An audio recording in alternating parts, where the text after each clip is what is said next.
Why hadn't she spoken? That was what irritated them more than anything. The silence. The way she sat in the center of the iron cage like she wasn't captive at all, like she was merely waiting for something inevitable to unfold. The corridor hummed with fluorescent lights buzzing against concrete walls still radiating heat from the Arizona sun long after it had disappeared. 3 guards prowled outside her bars, smirking, taunting, trying to provoke something that would make them feel in control. The tallest one, spiderweb ink crawling up his throat, kicked the cage hard enough to send a metallic shock through the room. "Hey, Princessa," he sneered. "What's wrong, scared?" Another guard, shorter, heavier, breath sour with tequila and cigarettes, laughed through broken teeth. "Maybe she doesn't speak Spanish," he said. "Maybe she's too stupid to understand where she is." But she understood everything, more than they could guess. She let her eyes drift unbothered. Spiderweb, fat one, silent one. The last guard said nothing, just leaned against the wall with an AK slung across his chest, gaze analytical in a way the others weren't. He had posture, training, a different kind of history behind his eyes. He was the dangerous one. Spiderweb kicked the bars again as if noise could crack discipline. "You know what happens to pretty American girls here, eh? You think someone coming for you." Fat one pressed closer, breath wet on steel. "What can you do to us? You're just a girl. Nobody knows you're here." Alexis didn't blink, didn't flinch. Her wrists were zip-tied behind her, shoulders rolled forward just enough to mask the tension in her muscles. But behind that stillness lay inventory. 1 AK, 2 pistols, 2 machetes, 3 men. Camera in the corner, blind spot 4 feet along the eastern wall. Holster loose on Spiderweb's hip. Machete hanging by a belt loop not sheathed. Silent one standing just outside camera range. "People lie, environments don't." "What's she looking at?" Spiderweb muttered. "Nothing," Fat one answered. "She's broken already." But Silent's guard's eyes narrowed. He'd noticed the way she breathed through pain, how she sat balanced even with her wrists bound. They dragged prisoners here all the time, screaming, begging, bargaining. This one wasn't begging for anything. That made her different. Different was dangerous. "Come," Silent's guard finally said. "Boss wants us on perimeter." Spiderweb spat through bars, spittle landing inches from her boot. "Sleep tight, Princessa. Tomorrow Victor wants to meet you. You'll wish you stayed in this cage." The door slammed behind them. The corridor went quiet. Only then did Alexis allow her body to move, a slow exhale, a long roll of her shoulders working out stiffness, taking stock of damage. Blood dried at her temple. Dirt caked the hem of her pants. Wrist zip ties cinched tight, professional. Someone had tied those who understood restraint mattered. But they'd made one fatal mistake. They'd left her alive. She closed her eyes. Memory swept in without permission.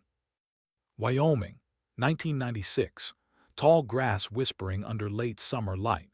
A .22 rifle against her shoulder, small hands steadying it with all the concentration a 10-year-old could muster. "Breathe," her father said from behind her. "Don't fight the rifle. Let it become part of you." Master Chief William Kincaid, 6'3", calloused hands, a face carved by duty and war, but his eyes softened only for her. Targets at 200 yards, wind from the west, 5 miles an hour. "How do you adjust?" he asked. "Hold left," she said, 2 inches. "Good, now show me." She inhaled, found the space between heartbeats, squeezed the trigger. The can exploded off the post. Her father smiled, rare, precious, fleeting. "Perfect shot, Raven."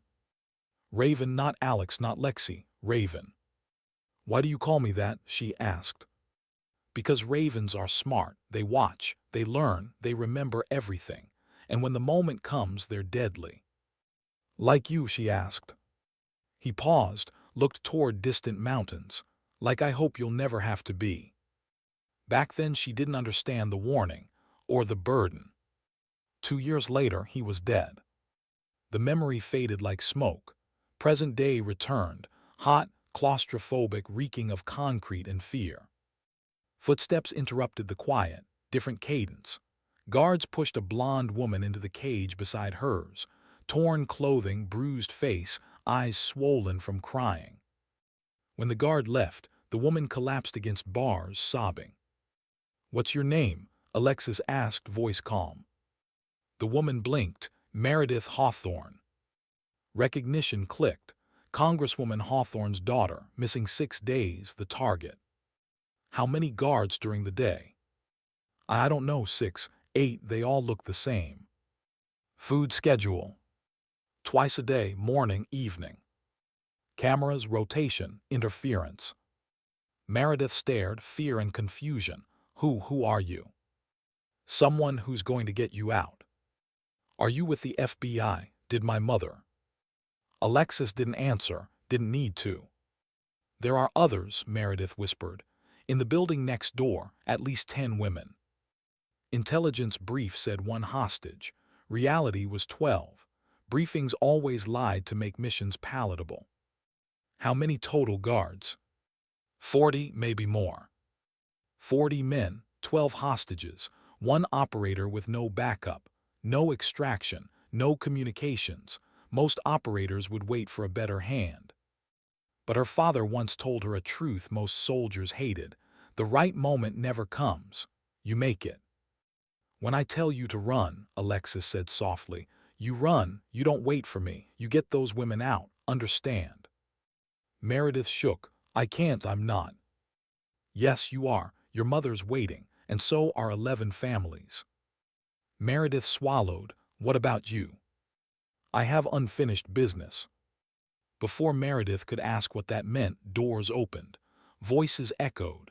Spiderweb returned, grinning. "Time to meet the boss." 2 guards hauled her up. Pain radiated through her wrists, but she didn't show it. Pain was temporary. The mission was everything. They dragged her through corridors. She counted doors, windows, potential weapons, fire extinguisher, electrical panel, service ladder. Information was ammunition. Ammunition was survival. They shoved her into a room, concrete floor, steel chair bolted down, harsh light, and in the corner pale blue eyes watching her with predatory interest. Victor Dulca. He circled her slowly. A man who had killed for governments and cartels and ideologies and money. Men like him didn't fear consequences, only exposure. Real journalists begged, pleaded, bargained. But she just met his stare and said nothing. Because there was something she hadn't told him. Something no one here knew. Not yet. What did Victor want? That was the question hanging in the room like humidity, heavy, suffocating, waiting for the moment it would break. He watched her with the attention of a man who appreciated puzzles, someone who'd spent his life dismantling other people's secrets and selling what he found. The guard strapped her into the chair, zip ties biting into bone, the metal cold against her spine. Spiderweb stood behind her, leaning on arrogance like it was body armor. The fat guard lingered near the door, half curiosity, half hunger for violence. Only the silent one remained unreadable, eyes flicking between Victor and Alexis, weighing outcomes. Victor finally spoke, voice calm, refined, accented, but not in the way people expected from criminals. His English was too precise, too practiced, like he'd learned it from diplomats, not street dealers. "You know what I find most interesting about people?" he asked, almost conversational. "Their reactions to captivity. Journalists, they talk, they beg, they negotiate. They offer money or stories or networks." He leaned closer. "But you have done none of that." He tapped a finger against the table, slow, calculated. "So I ask myself, why?" She said nothing. Silence was a language men like him understood better than denial. Silence meant control. Silence meant she wasn't his yet. Spiderweb yanked her head back by her hair as if violence could force identity out of her. Victor didn't stop him. Men like Victor rarely stopped cruelty. They collected data from it. He crouched low, eyes level with hers. "I know what you are," he whispered. "The question is whether you will admit it." His smile was small, satisfied. Not a journalist, not a tourist, not some foolish activist who thought she could save the world with a camera and a passport. No, his gaze sharpened. You move like a soldier. Her pulse didn't change, her breath didn't stutter. It annoyed him. So let's stop the lies, he said. FBI or, he paused, savoring the moment. Navy SEAL. A flicker, barely visible, but Victor saw it. Predators always notice the smallest drops of blood. He nodded once. There it is. Still, she refused to answer. Victor sighed, almost disappointed. Very well. If you will not speak willingly, we encourage honesty other ways. Spiderweb draped a cloth over her face. The bucket appeared as if conjured. The fat guard held it, eager, too eager. Water struck cloth, filling her nose, her mouth, her lungs with drowning. Panic clawed at instinct. Even training bent under water's tyranny. Her body screamed for air that didn't exist. But then another voice intruded. Memory again, unwanted but necessary. Coronado, week 23. SARE instructor yelling through a storm of saltwater and cold. You think Hell Week made you special. Wait until the enemy has you. They'll drown you, beat you, break you, and they will enjoy it. Her father's voice layered on top of it, quiet, steady, intimate. Pain is temporary, Raven. The mission is forever. She didn't thrash, didn't break, didn't beg. When the cloth lifted, she gasped air back into a body that wanted to seize. The room tilted, then righted. Victor watched with fascination instead of malice. Impressive, he murmured. Most break on the first round. You, he tapped his lip. You are something else. He leaned closer. Do you have family? She didn't react, but her silence was answer enough. A father, he pressed. Someone military, perhaps. Her face was carved from stone, but Victor had spent decades reading people at their worst. He didn't need words to identify the truth in her eyes. Recognition dawned. A spark of memory, a ghost from another war. Victor stiffened, studying her as though time rewound 28 years in front of him. What is your name? He asked quietly. Silence. Your real name. She let the seconds stretch into a battlefield. Then she spoke. Kincaid, Lieutenant Commander Alexis Kincaid. Victor stopped moving. The entire room froze around that name. Even the guards looked unsure, like they'd just discovered a locked door in a house they assumed they owned. Kincaid, Victor repeated. William Kincaid. Her heartbeat stumbled once, then steadied. You knew him. Victor laughed, not with humor, but with the satisfied ache of a man who had finally solved a riddle. Knew him, he mused. I killed him. The air went razor-thin. The room shrank to nothing but the two of them. The guards became ghosts. The chair became irrelevant. Only those words mattered. Nairobi, embassy bombings, black market pipeline. Victor told the story efficiently, like he'd been waiting decades for someone to understand the punchline. Her father had been honorable, Victor said, too honorable, too thorough, too curious. And curiosity in the intelligence world was a death sentence. Alexis's hands flexed uselessly against restraints as he recounted the details. Remote detonation, collateral damage, embassy retaliation, the cover story. You're lying, she breathed. Victor didn't argue. He didn't need to. The files were declassified last month, he said. Go check them when you escape, if you escape. He let the past settle over her like dust, quiet, suffocating, inevitable. That is why you are here, isn't it? Victor asked. Not for the congresswoman's daughter. She was just the justification. You came for me. She held his gaze. Her father had trained her for 1,000 things. Lying with her eyes was one of them. Victor nodded to the guards. Put her back in the cage. Tomorrow we continue. They dragged her through corridors again. She didn't resist. Resistance was for amateurs. Intelligence was for professionals. She mapped every inch of the compound on the way back. Meredith whispered through tears when they locked her inside the cage. "Are you okay?" Alexis sat exactly where they'd left her earlier, posture unchanged. But everything inside her had rewired itself around a truth she had suspected for years, but never confirmed. William Kincaid had died for a conspiracy too large for the world to bear. And Victor Dulca was the last living thread. She flexed her wrists against the zip ties until the cut on her thumb found the glass shard taped to her spine. Slow, silent, patient. Meredith watched wide-eyed as plastic surrendered to glass. "What are you doing?" she whispered. Alexis's voice was calm, controlled, deadly. "Keeping a promise." The zip tie snapped. Lockpicking was easy. Her father had taught her on rainy afternoons with nothing but a paperclip and stubbornness. The padlock surrendered in 45 seconds. She didn't open the cage fully. Not yet. Timing mattered more than force, more than rage, more than revenge. The guards would return in 90 minutes.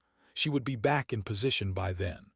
Until that moment, she moved through the compound like a memory, quiet, unseen, collecting the only currency that mattered: intel.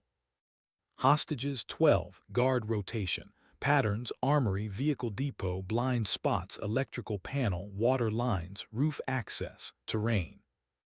By the time she slipped back into her cage and reattached the lock, she had everything she needed. When the guards made rounds, she sat motionless, quiet, obedient, broken at least in their minds. But something inside her had sharpened. This wasn't just an extraction anymore. This was a reckoning, 128 years in the making. And William Kincaid had never trained his daughter to fail. How do you escape a place built to break people? That was the question turning circles in Alexis's mind as dawn leaked through the ventilation slats and cast thin bars of light across the floor. Most prisons relied on walls. This one relied on fear. Fear kept the hostages compliant. Fear kept the guards arrogant. Fear made everyone predictable. Predictable was useful. The morning guard brought food: cold beans, stale tortillas, water that tasted like rust. Alexis ate mechanically. Fuel mattered. Meredith couldn't eat. Her hands shook so badly she dropped the container. She looked at Alexis through eyes swollen with sleeplessness.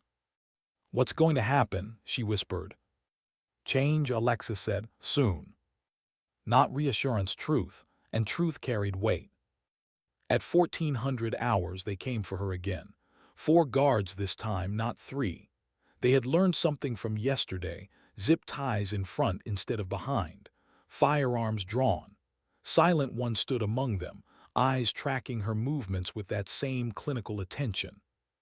They guided her down another corridor, not the interrogation room from yesterday, a different one. Larger, brighter, cleaner. When the guards stepped back, the Silent One remained. Maxim Volkov. He folded his arms. "You opened your cage last night." She said nothing. Her pulse stayed steady.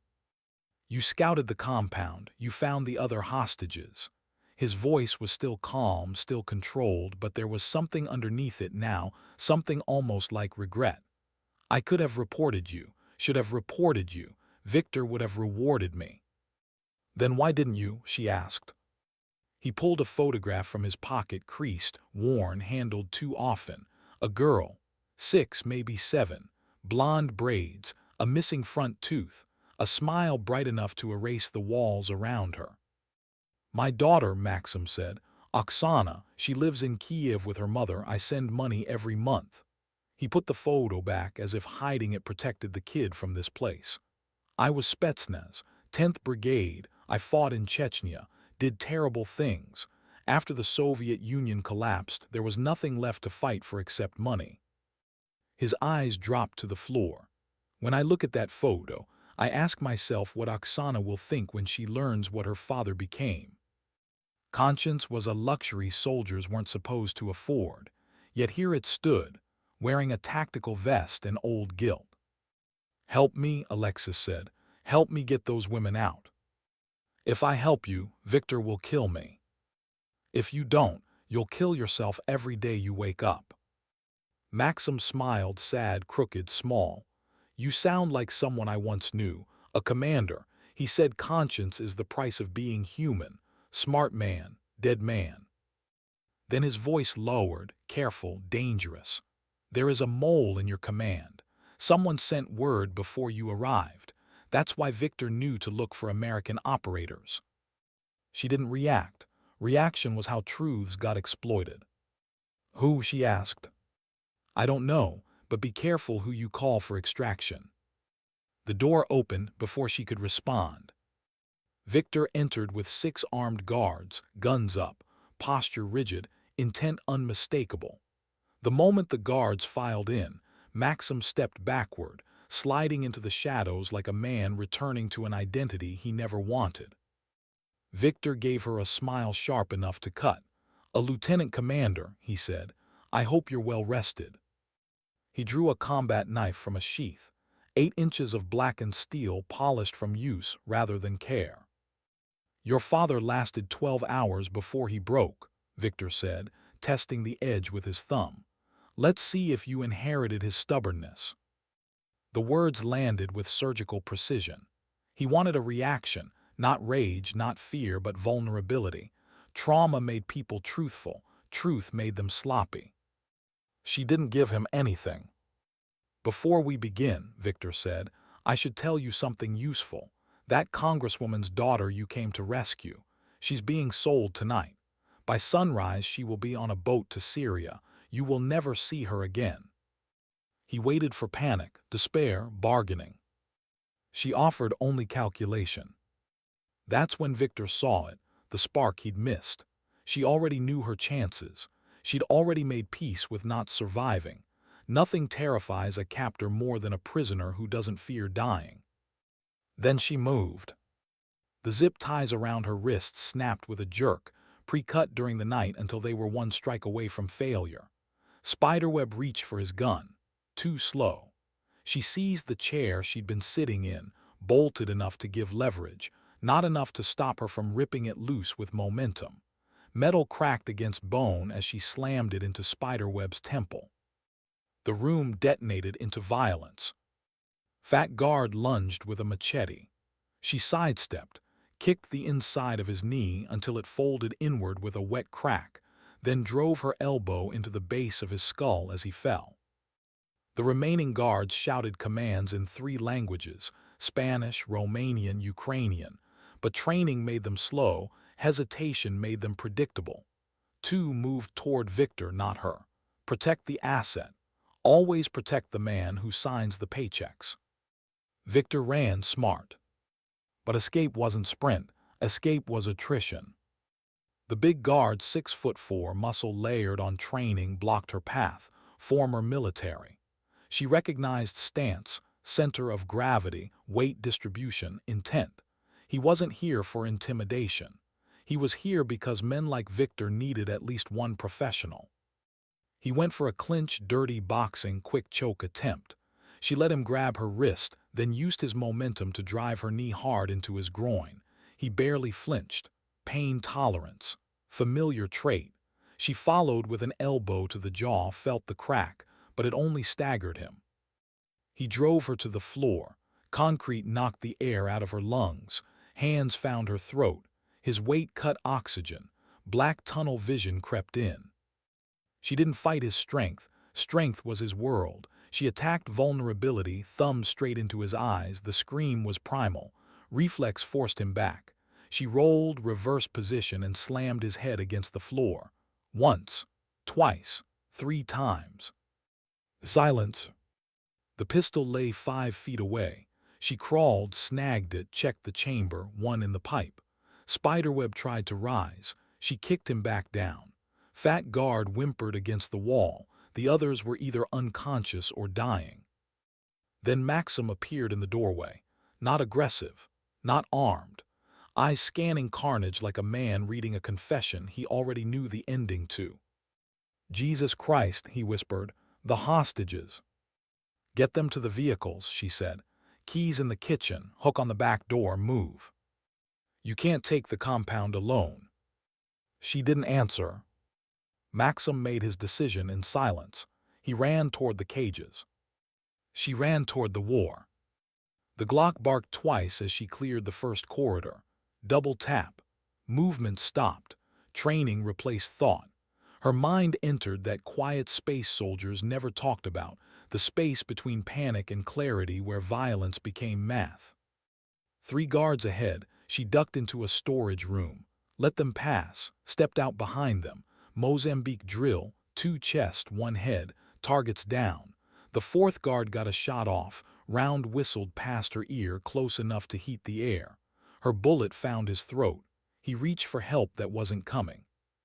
Alarms triggered, compound flooded with shouts, lights flashed red. The chaos was perfect. Fear dissolved discipline. Men pointed guns at shadows, not threats. Her father once said, "When the odds are against you, don't play the game. Change the battlefield." She climbed the service ladder to the roof. Desert wind slapped sweat into cold. She sprinted across corrugated metal. The gap between buildings was 12 feet, 15 if fear measured it. She didn't hesitate, jumped. Hands caught ledge, shoulders screamed, she pulled up anyway. A ventilation shaft led inside. She dropped through it into the armory, paradise for someone trained to turn tools into outcomes. Level IV plates slid into a vest, 6 magazines, HK-416, grenades, flashbangs, radio. She keyed the radio. "Victor," she said, voice steady, "I'm coming for you." Static crackled, then his voice acidic with fury, "You are 1 woman against 40 men." "I know," she said, "SEAL team math is different." She dropped the radio, let them wonder. The courtyard became a storm. Water from shattered sprinklers, smoke from flashbangs, gunfire ricocheting off stone. She moved through it like a story told in a language only soldiers understood. Each shot deliberate, each step survival. A bullet struck her vest, stole breath, not life. She returned fire. He fell. Building 3, reinforced door, guards braced behind it. No time for subtlety. Grenade, breach, death. Victor's office at the end. Only door in the compound built to delay inevitability. He taunted from behind steel, promised patience, promised endurance, promised days. She looked up, dropped tiles, false ceiling, ductwork, wiring, vulnerability disguised as infrastructure. She climbed, crawled, found the grate. Beneath it, Victor, pistol in one hand, radio in the other, breathing like a man who still believed control was his birthright. "For you, Dad," she whispered. She dropped through the ceiling like a verdict. 3 rounds, center mass, mission physics, violence without flourish. He slid down the wall, laughing blood. "Just like your father," he said, dramatic until the end. She kicked away his weapon, drew a small camera from her vest, recording everything since Building 2. "This footage goes to every agency, every outlet," she said, "including your confession."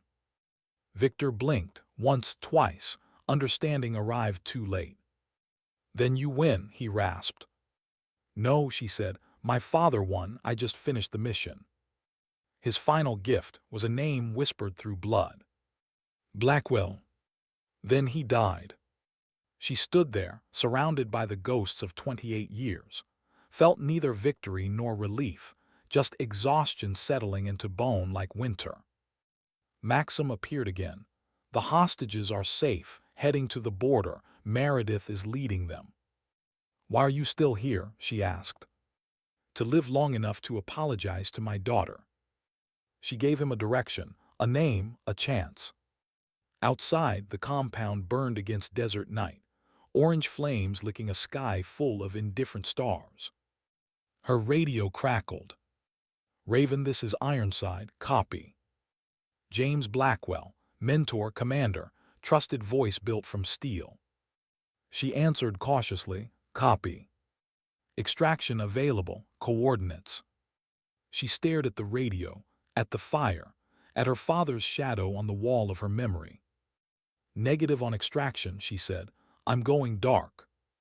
She killed the signal, started toward the desert, toward the hostages, toward unfinished chapters. Behind her, the compound collapsed on itself, steel melting into dust, secrets turning into smoke. Ahead, the future waited like a battlefield she hadn't mapped yet. But she would. Ravens didn't fear the dark. They were born from it. Who would believe her now? That was the new problem, not escape, not survival, not revenge. Proof. Proof mattered more than blood, more than victory, more than satisfaction. Because without proof, Victor Dulca died as just another name on a classified file, and William Kincaid died again, quietly, bureaucratically, without justice.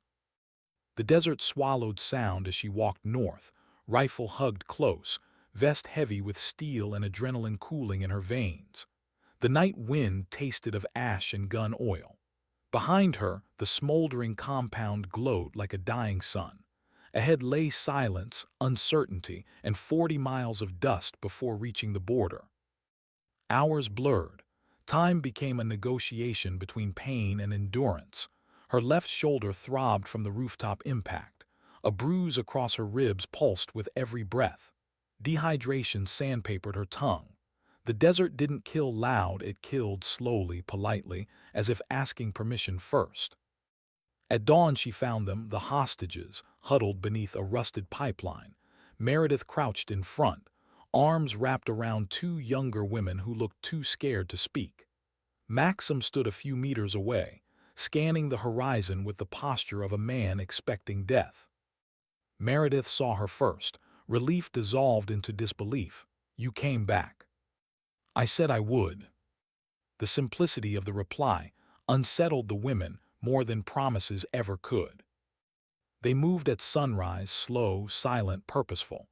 Hostages weren't soldiers. They didn't march. They endured. Alexis carried extra packs, redistributed weight, adjusted pace, and let silence carry morale. People didn't need speeches when survival was the only language that mattered. 2 hours into the trek, one woman, Clara, stumbled. Alexis caught her before she hit the sand. Clara's pulse sprinted under her skin, her breath shallow and frantic. "I can't," she whispered. "You can," Alexis answered. "But what if they find us? What if? What if we don't stop?" Alexis cut in, voice even. "Fear is just the mind rehearsing failure. Let it rehearse something else." Clara nodded, tears carving tracks through dirt. Meredith watched all of it, the packing, the instructions, the way Alexis shielded weakness without humiliating it. "You're different from how they described you," Meredith said when they walked alone for a moment. "Who described me?" "News, politicians, commanders in briefing rooms. They made you sound like a machine." "Machines don't bleed," Alexis murmured, "or grieve." Meredith slowed. "Your father was he." "Classified," Alexis said. But the word trembled not from secrecy, but from grief left unburied too long.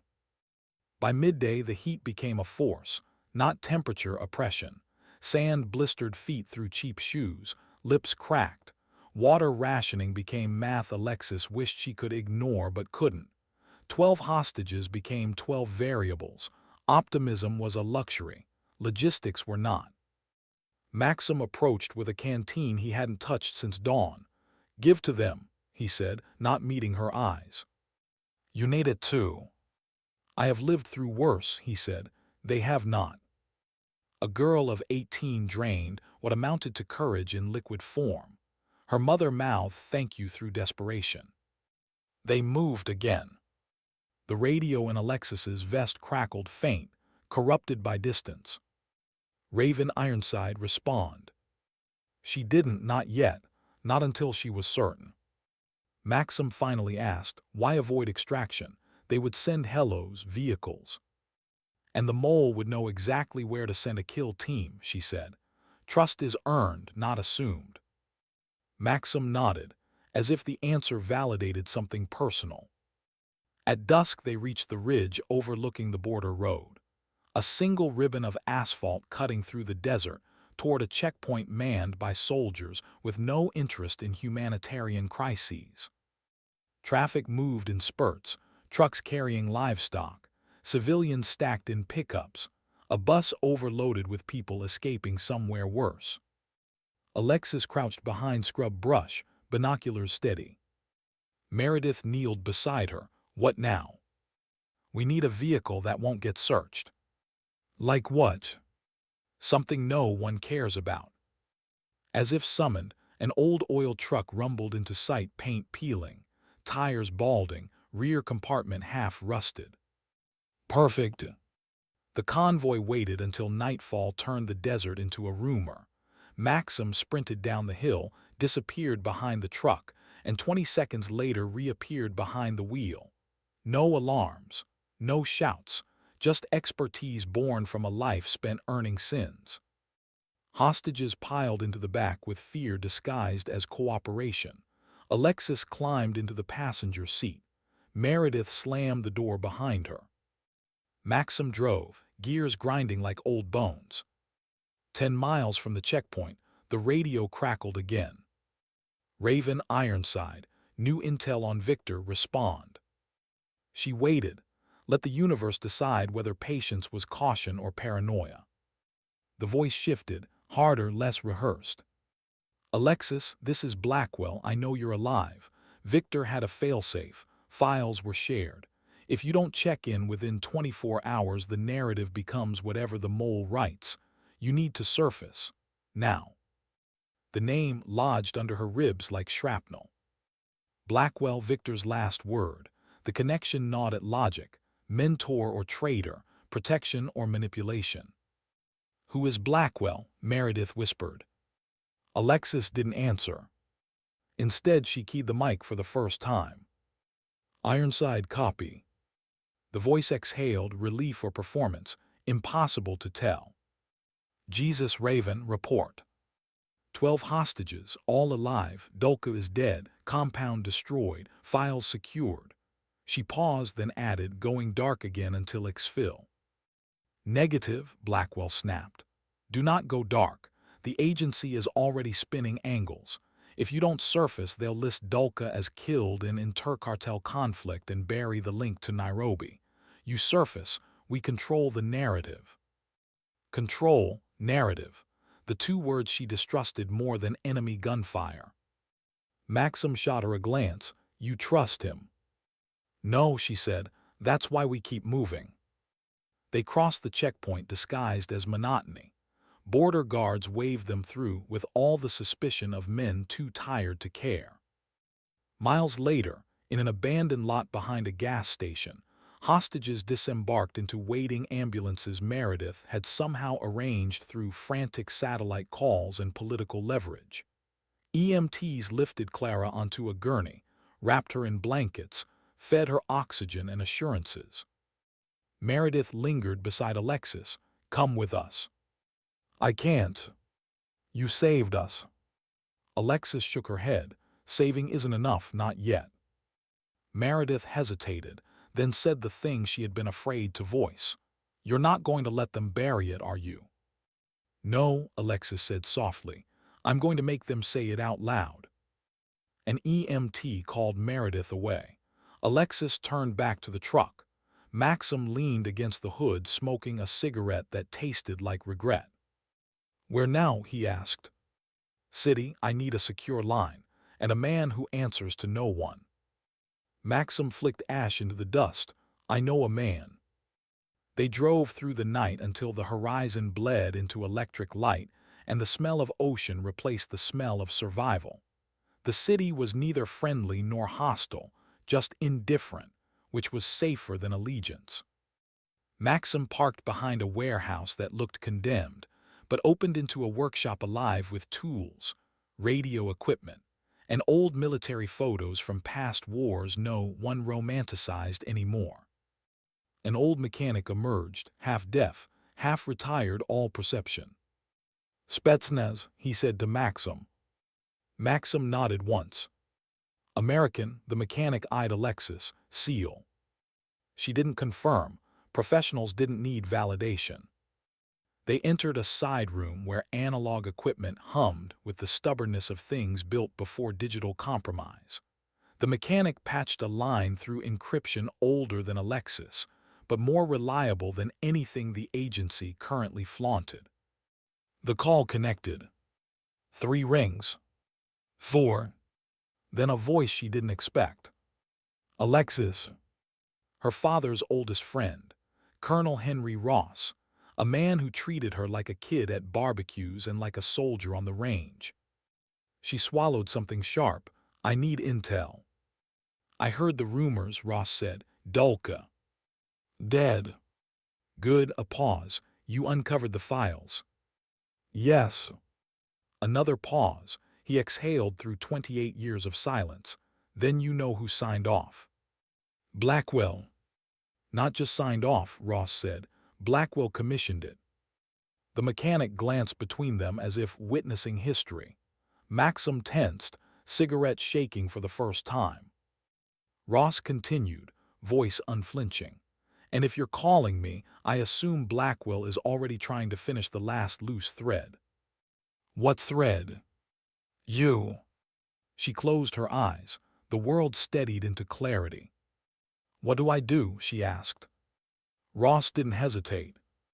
You fight smart, not loud. Blackwell owns the narrative, you own the proof. The question is, which battlefield do you choose? She didn't answer, not yet, because strategy wasn't just choice, it was timing. And timing was everything her father taught her to respect. Was she ready to become the hunted? That question pressed against her ribs like a second heartbeat.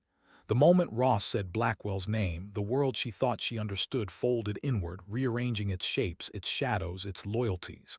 Blackwell wasn't just a mentor. He wasn't just command. He was the architect, the one who'd buried the truth, the one who'd let her father's death rot in silence. And now he knew she was alive. Ross's voice remained steady on the line.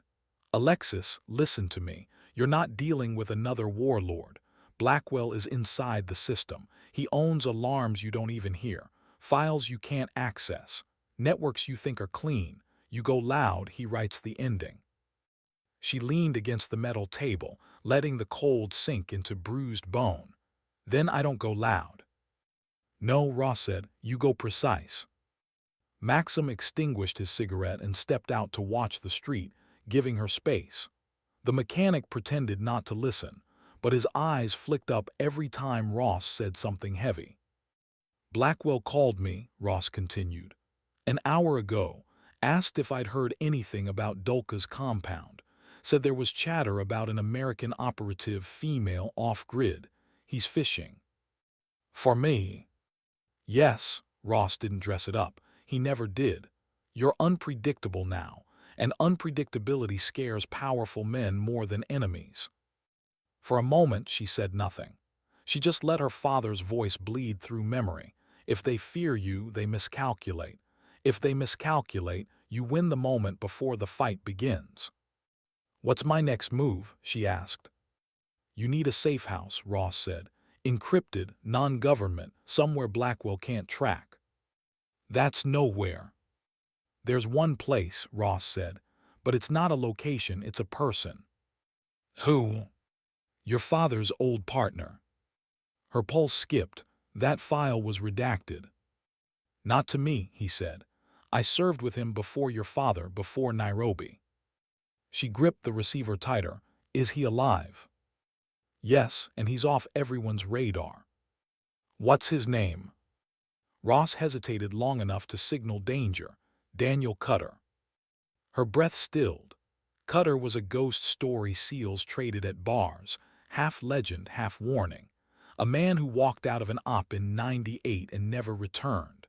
A man rumored to have killed the wrong person or the right person, depending on who told the story. He won't help me, she said. He owed your father, Ross said, and William saved him more than once.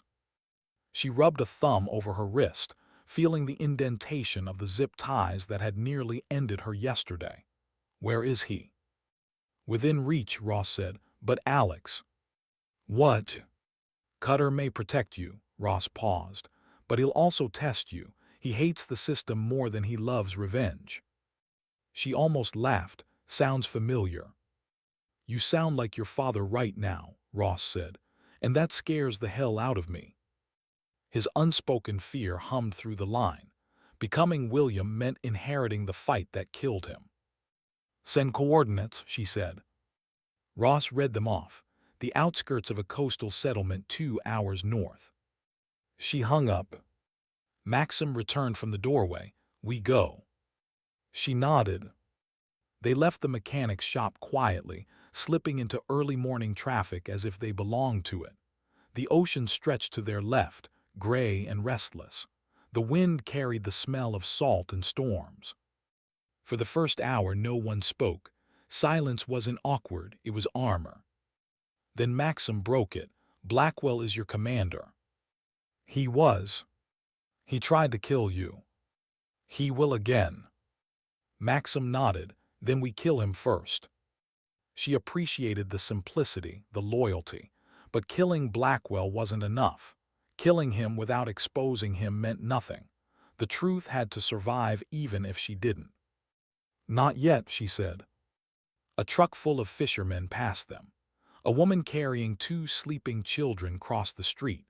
Life continued, unaware of the war unfolding quietly between intelligence ghosts and a woman trying to hold her father's memory together. They reached the settlement by noon.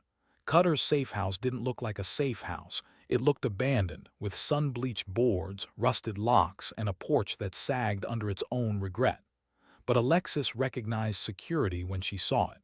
Trip wires braided into the weeds. A reflective lens hidden in a broken lantern. Footprints arranged to confuse direction. She approached the door alone. Maxim stayed back, hand on his weapon. She knocked once. Nothing. Knocked twice. Stillness. On the third knock, a voice said from directly behind her, "Your shadow hesitates when you walk." She didn't turn immediately. Turning too fast meant panic. Too slow meant fear. She gave it a 2-second beat, controlled, deliberate, then turned. Daniel Cutter stood barefoot in the sand, sunburned hair long and gray, skin weathered to stone. His eyes were the only part of him that looked young, sharp, alive, assessing. "You walk like William," Cutter said. "But William's dead, so who the hell are you?" "His daughter." Cutter's jaw flexed, memory pushing against time. "Alexis." She nodded once. He spit into the sand. "You're taller than I pictured. You're quieter than I pictured." "Getting old," he said. "Age makes you listen more." He looked at Maxim. "Who's the Russian?" "An ally."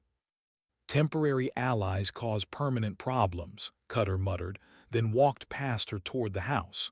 "Come inside. Don't touch anything unless you want to explode." Inside, the house was a contradiction, dusty, chaotic, yet meticulously booby-trapped. Maps wallpapered the walls. Old radios hummed. A cot sat in the corner next to a pistol that didn't belong to any known manufacturer. Cutter poured 3 glasses of water. "Say what you need." "Blackwell wants me dead," Alexis said. "Blackwell wants everyone dead," Cutter replied. "He just hasn't gotten to me yet. He killed my father." Cutter froze mid-sip. "He told you that?" "No, Dulka did." "Dulka," Cutter barked a laugh. "That cockroach, he never talked unless it benefited him." "It benefited him," she said quietly, "because I killed him." Cutter smirked. "Good, I hated that bastard." He walked to the wall, dragged down a map, slapped it onto the table and pointed to 3 red circles. "Blackwell has safe houses in all of these regions. He rotates between them every week. If you're planning to take him on, start here." "I'm not assassinating him," she said. "I'm exposing him." Cutter stepped close enough she could smell salt and gun oil. "No one exposes men like Blackwell. They bury you, then bury the burial." "Then I need someone who thinks like him." "You mean someone broken?" "No," she said, "someone unowned." Cutter stared at her a long time. "Your father believed in justice. I don't." "I'm not asking you to believe," she said. "I'm asking you to balance a scale." His jaw worked the way men's jaws do when their hearts argue with their ghosts. Finally he said, "Blackwell will come. Not with soldiers, not with drones, with a story. He'll paint you as a rogue asset, a killer, a liability. Then we write our own story. Cutter reached for a locked case under his workbench. Old metal, hand-forged, reverent, he opened it.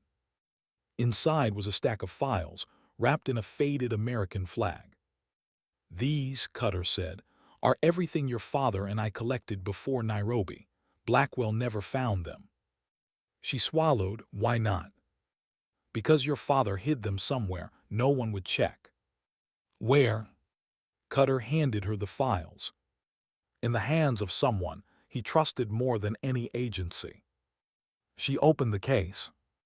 Inside, on top of the files, was a single envelope. Her name was written on it in her father's handwriting. Her breath caught.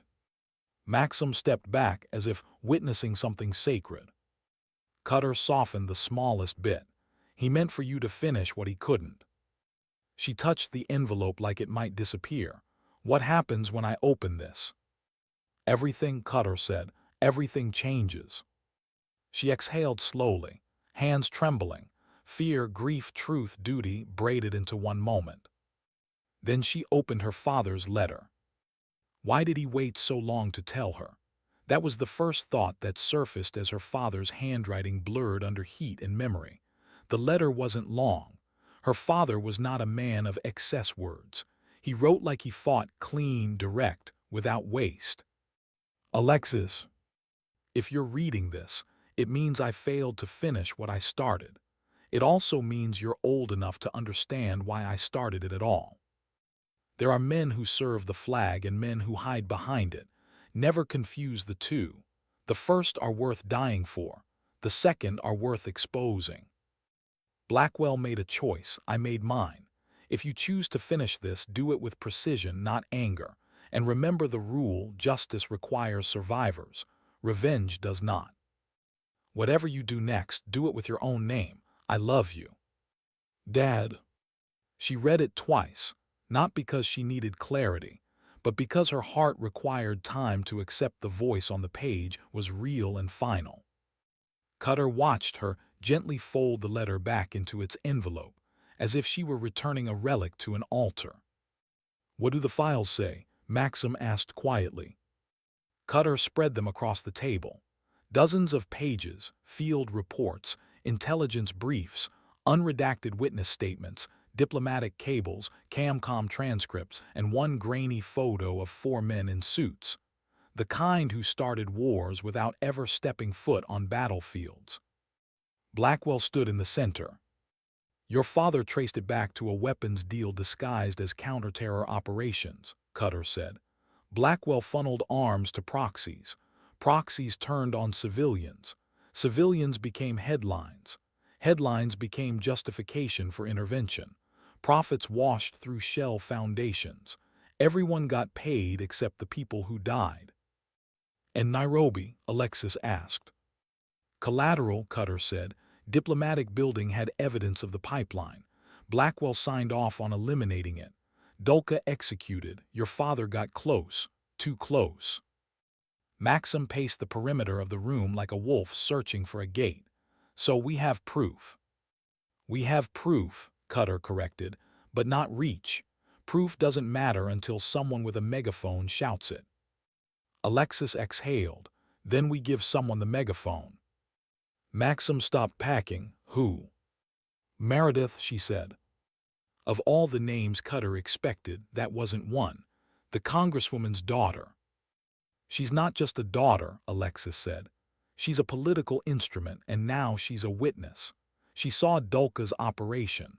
She knows Victor was armed with intel no cartel should have. She knows I was buried before I was rescued, and she's furious." "Fury is good," Cutter said, "but it's not strategy." "It becomes strategy," Alexis replied, "when it belongs to the right family." Cutter's mouth twitched, not approval but respect. Maxim leaned on the map table. "And Blackwell, he won't let her talk." "No," Alexis said, "he won't." Which meant he'd come soon. The question became not if, but where and how. The answer arrived quicker than any of them expected. A drone, quiet, military-grade, crossed the sky in a perfectly straight line, paused above the safe house for 3 seconds, then veered off. Not a strike, a confirmation. Extraction team inbound, Cutter murmured. What's their protocol? Maxim asked. Soft breach, Cutter answered. Sedate if possible, kill if not. Alexis grabbed the files. We need to move. Cutter didn't argue. He extinguished lights, grabbed a backpack, checked the window. Back exit. There's a tunnel under the dunes that leads to the marina. They moved through the house with speed and clarity, no yelling, no panic, no wasted motion. Cutter opened a trapdoor beneath an old rug. The tunnel smelled like ocean rot and rusted metal. Maxim dropped first, then Alexis, then Cutter sealed the hatch behind them. Above, a vehicle screeched to a halt. Boots hit ground. A voice, amplified and authoritative, barked orders she recognized too well. Blackwell.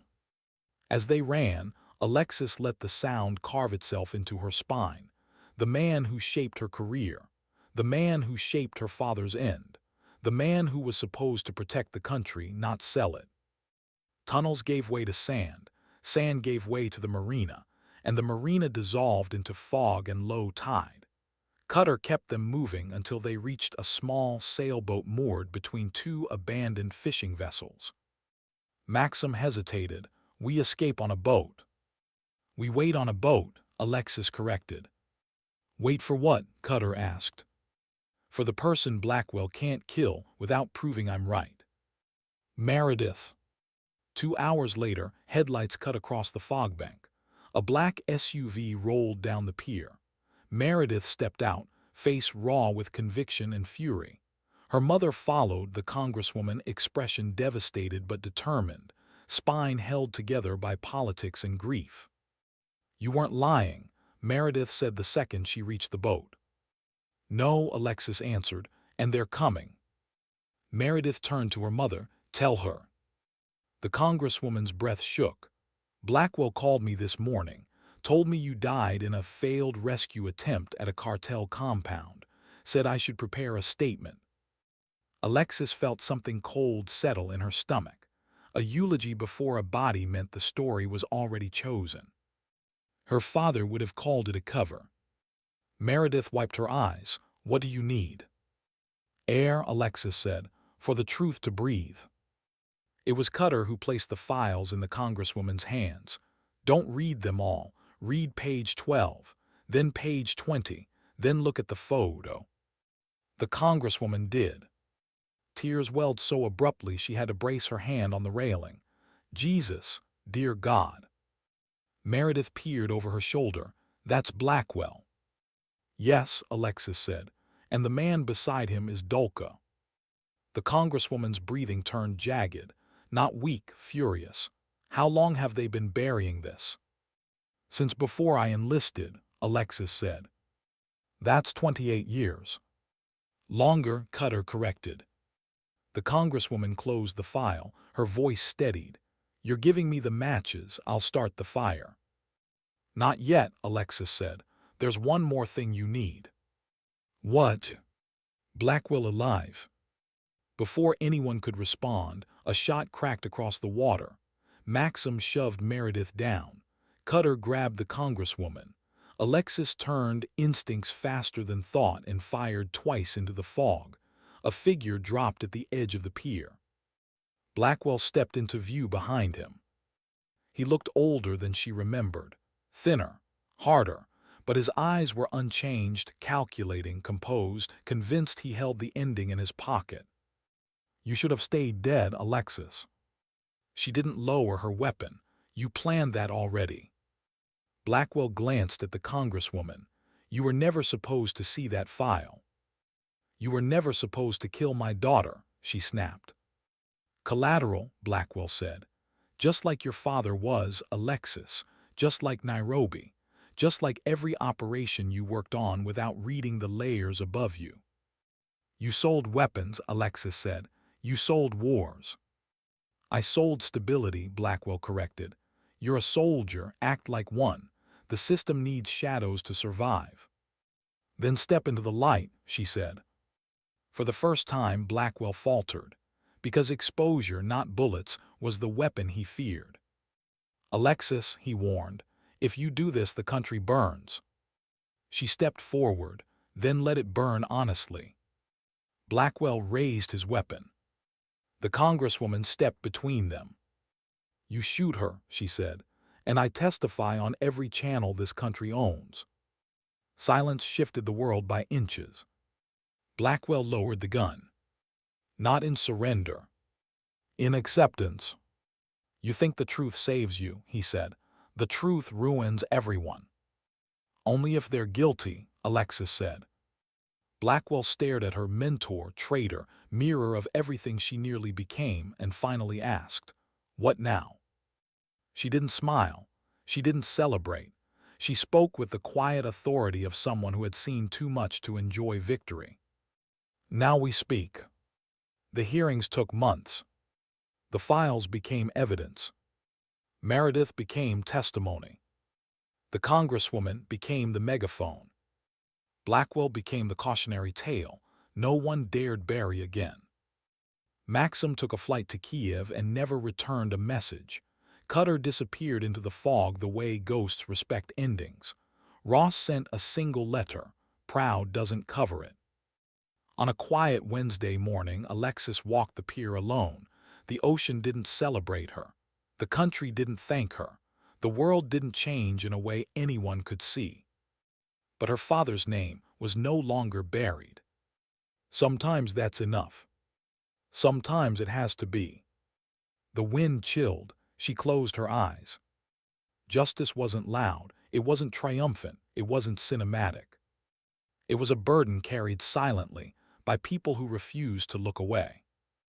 And as she stood there beneath a sky that owed her nothing, she realized something her father had understood long before Nairobi. Sometimes dignity doesn't speak. It simply acts.